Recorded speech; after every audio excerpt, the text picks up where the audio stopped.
Hello, in front of me I've got FORD Focus. In this video I'll tell you about common problems and repair costs of this car.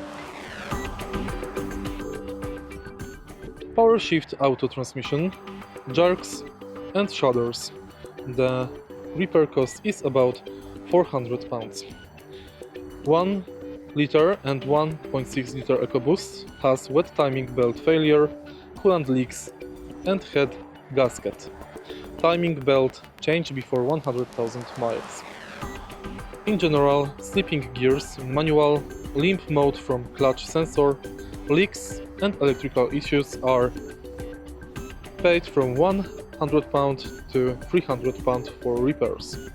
Always check for recalls and ensure updates fixes were applied.